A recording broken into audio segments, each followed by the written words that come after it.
I'm Annie Jaffe. I'm a senior in comm studying film and television, and I'm minoring in gender studies. So my presentation, I'm laughing because it's true, evaluating progressive sitcoms.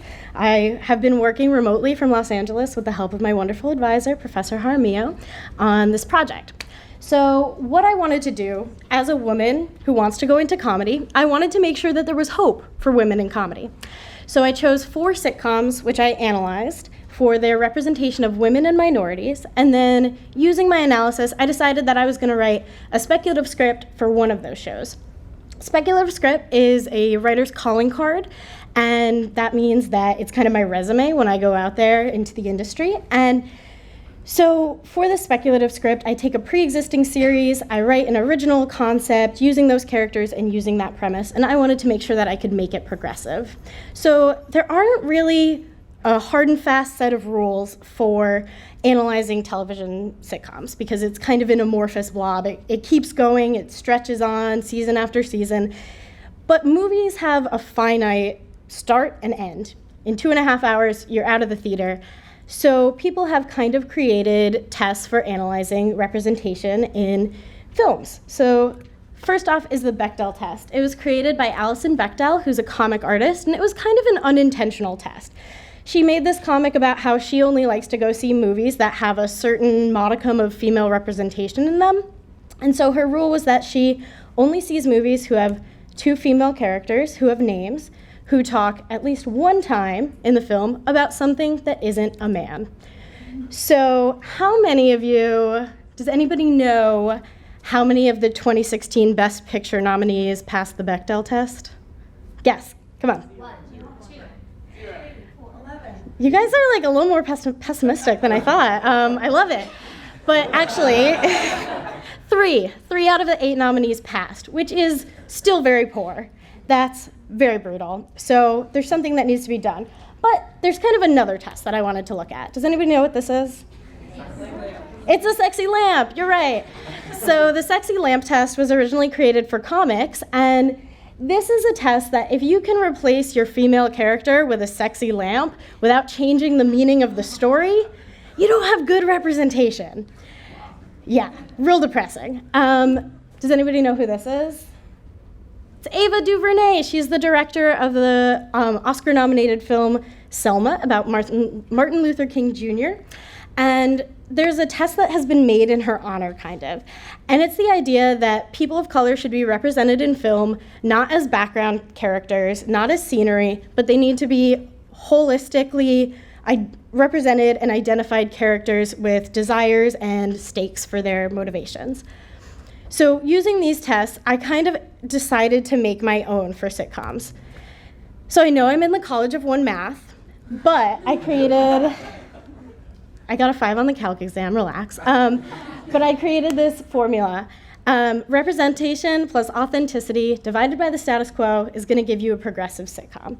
So when I say representation, I mean I want to see people who have historically been marginalized and undervalued on TV. I want to see them on my screen. That's the first step in positive representation. And then I want those representations to be authentic. I want them to have a grain of truth in them. I want these to be real people with real motivations, really well-rounded and multidimensional, because that's what makes for good stories.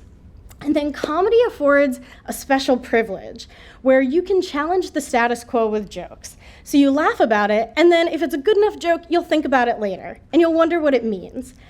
So looking at this, that's kind of the guidelines for which I identified progressive sitcoms. So one of the things that comes up in representations is the representation of the unruly woman. And the unruly woman was proposed by television scholar Kathleen Rowe, and it's any woman who represents herself with a lack of control and a degree of excess. So that excess can be in speech, in quality and quantity, so that's how much they're speaking and what they're talking about.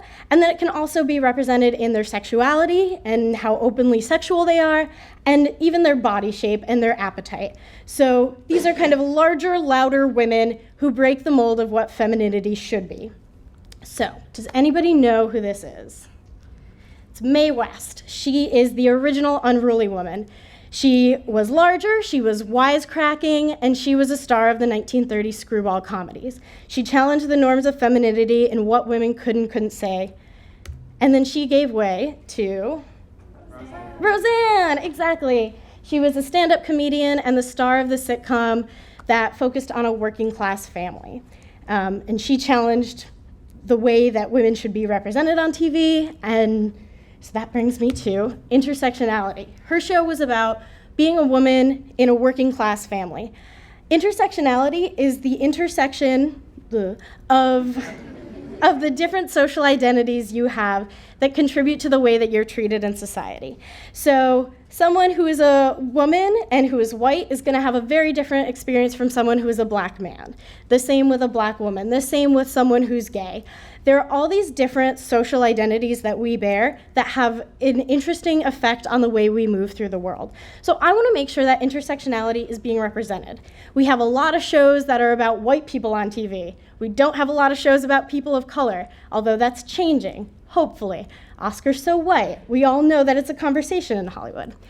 So I wanted to make sure that there was this representation, which is why when I wrote my speculative script, I chose to write it on Brooklyn Nine-Nine. It was one of the 4 sitcoms that I studied. The other 3 were Unbreakable Kimmy Schmidt, Veep, and Broad City. And check them all out, they're great. But what I found with Brooklyn Nine-Nine is that there was a notable lack of acknowledgement. So it follows a group of police officers, and there was a lack of acknowledgement in how the police interact with race and society. The precinct is super diverse. There are people of color and ethnicized white people, and if you want more details, you can read my thesis. But what I decided to write in my spec script was that all of these police officers have to undergo a training for racial sensitivity about police brutality, kind of in reference to the ongoing shootings that have been happening. So what I found with writing this spec is that I can put these characters in a situation and I can change the discussion about what is going on in that situation, but I can't change the fibers of these characters. I can't change the fiber of the show. If the show is not inherently progressive or lends itself to progressive tendencies, it's not going to work out for me. So perhaps it would have been a better pursuit to write an original pilot, but this was a novel experience where I got to get experience for my portfolio and I get to talk to you all about TV. So one of the things that's really important is, and I hope this has been echoed enough, is that television makes you think. It can make you think. And the jokes that you laugh at because they resonate. So what I want to leave you with, outside of your toolbox of representation, authenticity, and challenges to the status quo, is to look at what you're laughing at. Any questions?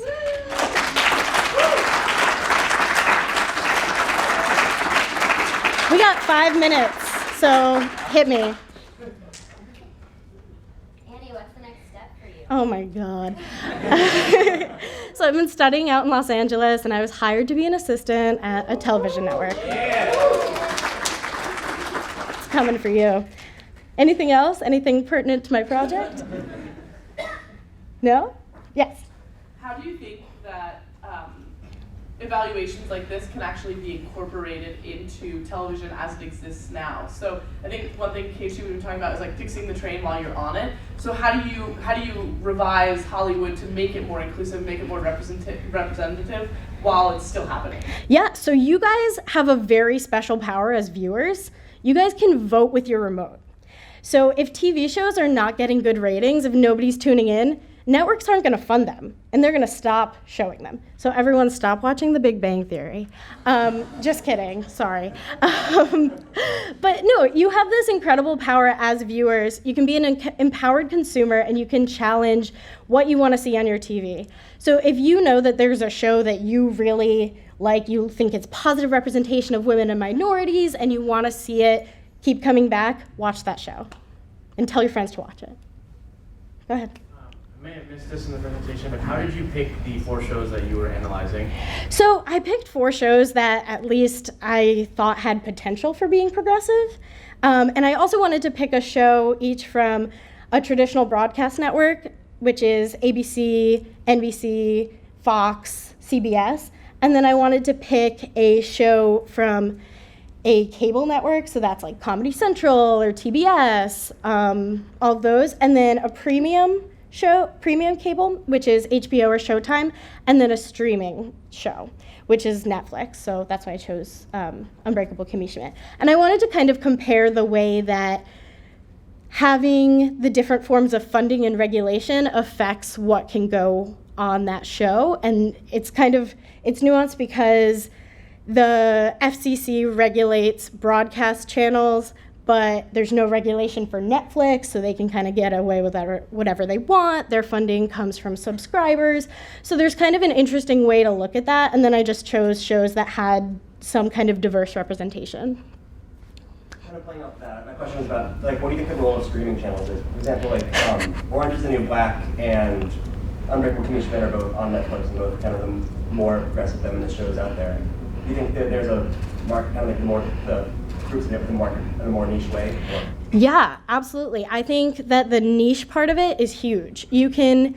With streaming, you can make a show, and Netflix doesn't release how many people are watching their shows, so they can make a show and nobody can watch it, but if it starts kind of a national conversation, more people are gonna watch it. So it's a really cool marketing strategy for them to put unique things that could fail, could flop. They have a backup business as having everything else on there, so everyone has Netflix. But I think they're able to be edgier in some ways than a network who's trying to appeal to everyone. They don't want to offend anyone, although Norman Lear did a great job of that in All in the Family. He had the conservative parents and he had the liberal kids, and he made them fight, but then he made them kind of come back together, and there was an underlying familial love, so they could explore these controversial topics without offending anyone. Everyone saw themselves and their beliefs represented. Yeah? I think cultural interrogation, so props for that. And what did you do to challenge your own inherent biases in looking at this? What biases? I have 1 minute, so I'll answer this quick. But I think it's really, it's looking at what is being said culturally about the show, kind of what the reviews are, and also it is kind of qualitative. There's no way to really identify this is good, this is bad. I just wanted to see that there was some degree of effort put forth, if that makes sense. Cool. Thank you so much.